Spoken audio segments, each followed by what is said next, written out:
campanha para a manutenção do nosso grupo. Participe acessando nosso site. Saudações aos irmãos e irmãs que acompanham o nosso canal no YouTube do Grupo Espírita Francisco Xavier. Vamos então nos preparar para mais uma palestra. Como sempre, abrindo aleatoriamente o Evangelho segundo o Espiritismo. E hoje nos caiu aqui o item 11 do capítulo 24. Não coloqueis a candeia sobre o alqueire. O item 11 diz: os sãos não têm necessidade de médico.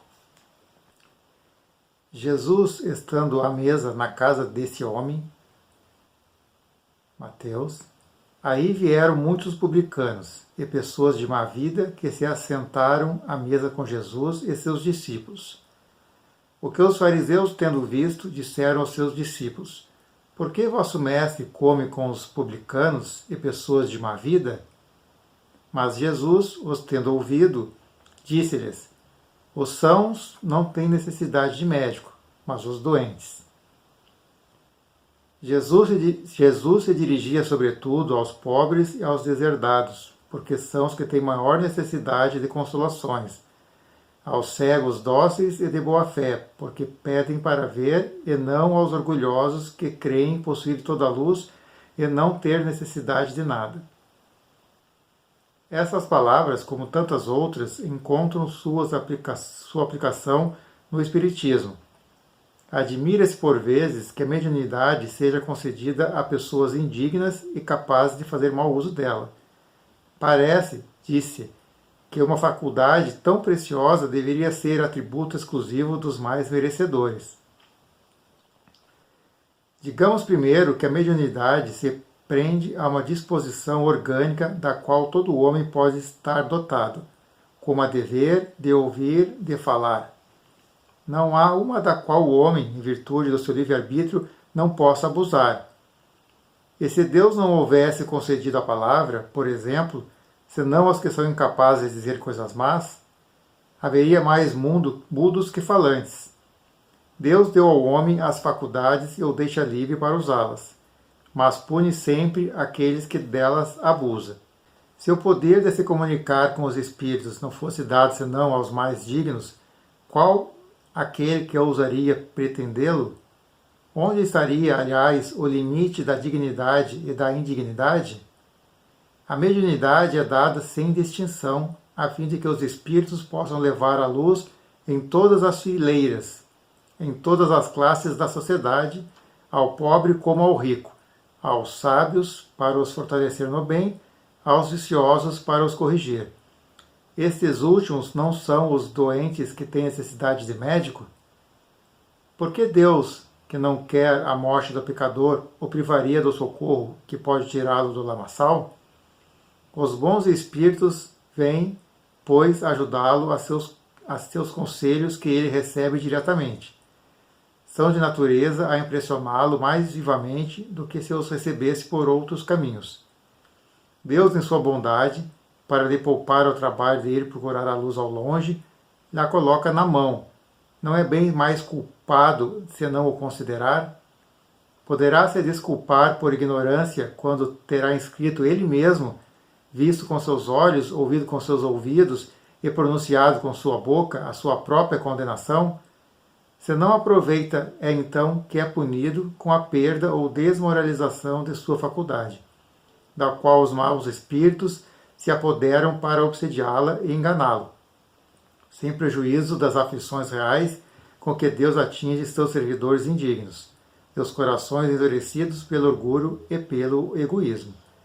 A mediunidade não implica necessariamente em intercâmbio habitual com os espíritos superiores. É simplesmente uma aptidão para servir de instrumento mais ou menos flexível aos espíritos em geral. O bom médium não é, pois, aquele que comunica facilmente, mas aquele que é simpático aos bons espíritos, e não é assistido senão por eles. É nesse sentido somente que a existência das qualidades morais tem tanto poder sobre a mediunidade.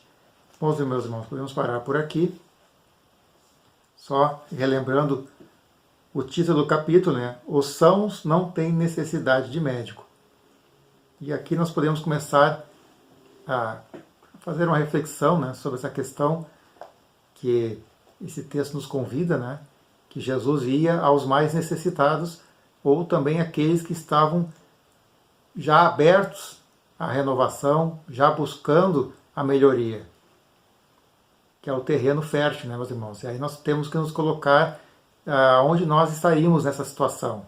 Se seríamos os orgulhosos, aqueles que já se achavam prontos, brilhando, ou aqueles que estão na humildade, buscando a melhoria, buscando socorro, buscando a palavra. Então só aí já teria um bom motivo para a gente pensar e refletir se eu sou um terreno fértil, buscando a Jesus, buscando a luz, buscando a melhora e buscando também conhecer quais são as habilidades que Deus colocou em mim para auxiliar nessa tarefa de evolução.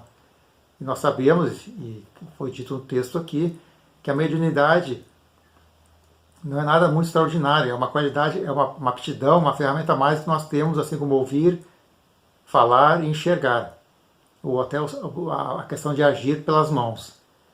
E aí o que nós estamos fazendo disso, meus irmãos? Porque muitas vezes a gente tem vontade de sair de um extremo ao outro. Eu quero fazer grandes obras, eu quero fazer grandes auxílios, grandes caridades, e muitas vezes a gente esquece do pequeno auxílio, da pequena caridade e aquilo que está ao nosso alcance. Muitas vezes a gente quer grandes coisas, talvez movidos pelo ego, pelo desejo de aparecer, pelo desejo de ser reconhecido na rua, e muitas vezes o que nos cabe é aquela tarefa anônima, de ajudar uma pequena pessoa dentro da nossa própria família, nossa própria casa, onde a gente sabe que às vezes, na maioria das vezes, é nossas maiores provações, né? E a gente fica fugindo, buscando o mundo externo, buscando a ajuda do pessoal de fora, muitas vezes movido pelo ego, pela necessidade de ser reconhecido. E quando na verdade aos humildes é que Jesus chega, aos humildes que são dados o apoio, porque é no anonimato, naquilo que a gente toca o coração, naquilo que a gente faz, naquela caridade sem interesse. É claro que existem muitas nuances, muitas graduações, e cada um faz o que pode, né? Nós estamos aqui para julgar, mas é aquela questão do autoconhecimento e da autoanálise, que cada um tem que fazer consigo mesmo. Como que eu estou usando aquilo que Jesus me deu? Se eu consigo me conectar nos mentores mais evoluídos, se eu consigo dar ouvido aos bons conselhos, se eu consigo ser um bom instrumento aonde eu estiver, às vezes no local de trabalho, às vezes na fila da padaria, às vezes caminhando na rua, porque as oportunidades elas vão se apresentando em qualquer momento, em qualquer lugar, porque a multidão de necessitados é muito grande ainda no nosso planeta, na nossa sociedade. E às vezes aquela ajuda desinteressada, aquela ajuda que veio através da empatia, da compaixão, por menor que seja, pode ser uma informação dada com amor, pode ser um bom dia, pode ser uma palavra de ânimo. A gente fica muito focado no material, porque nós estamos na matéria, né? E isso é importante, a questão do alimento, a questão da ajuda financeira, mas às vezes, como as necessidades são amplas, eu posso ter uma pessoa que tem todo o material, não tem dificuldade financeira, mas está carente, está infeliz. Então, assim, as oportunidades são várias. E nós temos que estar atentos e sempre naquela empatia de se colocar na situação do outro e tentando sempre fazer o nosso melhor com os recursos que Deus nos deu. E, então, muitas vezes a gente fica pensando, poxa, eu queria ser um médium que comunicasse com os espíritos, queria ser um médium famoso, mas muitas vezes a gente não percebe ou não reconhece como o comprometimento é grande, meus irmãos. Muitas vezes, esses grandes médiuns, na figura de Francisco Xavier, de Divaldo Franco, o quão que eles abriram mão das suas vidas pessoais, vai se dedicar à causa. Porque a gente só costuma ver esses irmãos em congressos, em palestras, em situações sociais, mas a gente não está no dia a dia com eles para saber o que eles fazem, o quanto eles abrem mão da sua própria vida pessoal para se dedicar ao próximo. E quanto eu estaria disposto a fazer o mesmo.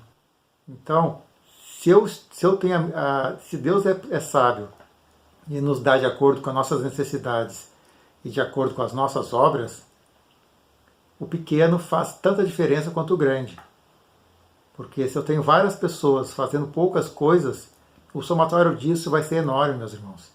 Então eu tenho que fazer aquilo que está ao meu alcance e, acima de tudo, eu tenho que me manter em paz, me manter em equilíbrio e sempre buscando ser melhor sobre mim mesmo.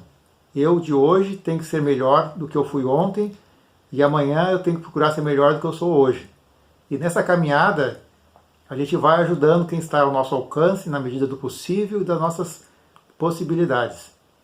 Mas sempre sendo na humildade, porque se eu faço um bem e já recebo alguma coisa em troca, eu já fui restituído. De alguma maneira, aquilo já reverteu para mim.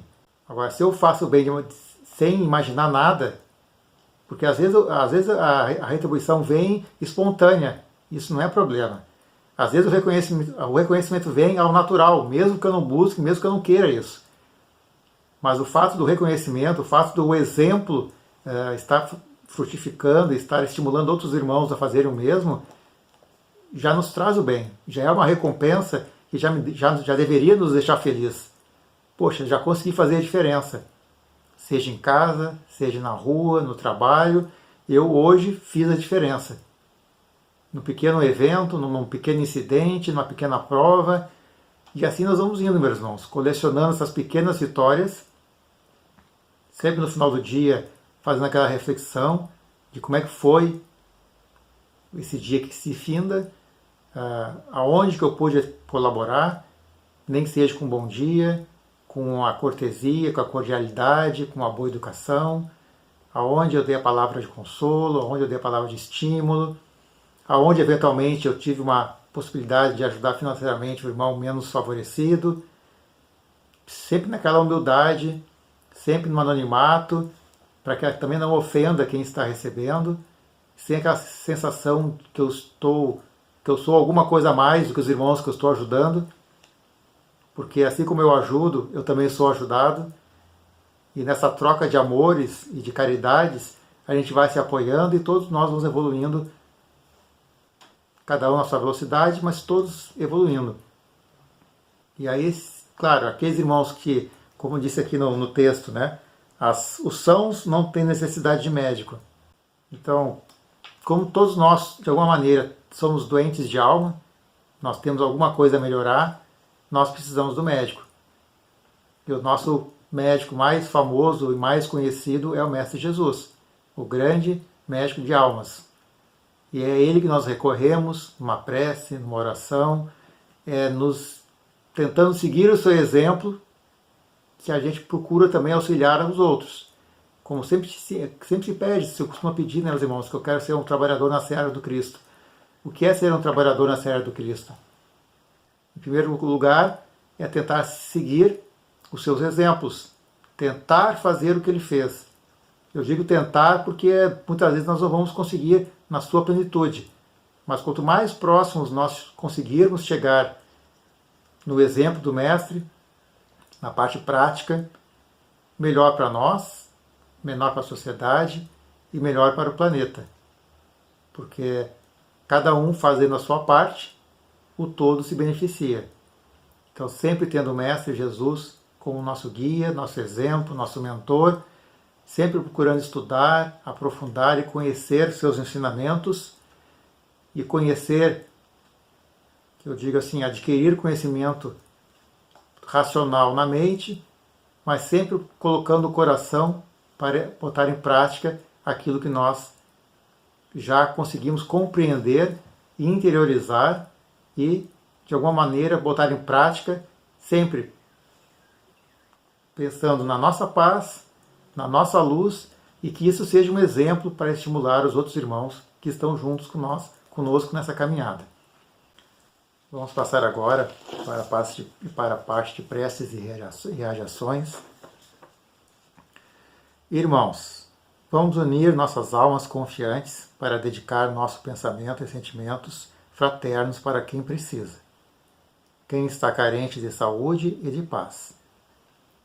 Convidamos todos os irmãos a manterem seus corações e pensamentos vibrando nas preces que faremos a Deus a partir deste momento, em favor daqueles a quem endereçarmos nossas vibrações. Prece para os enfermos.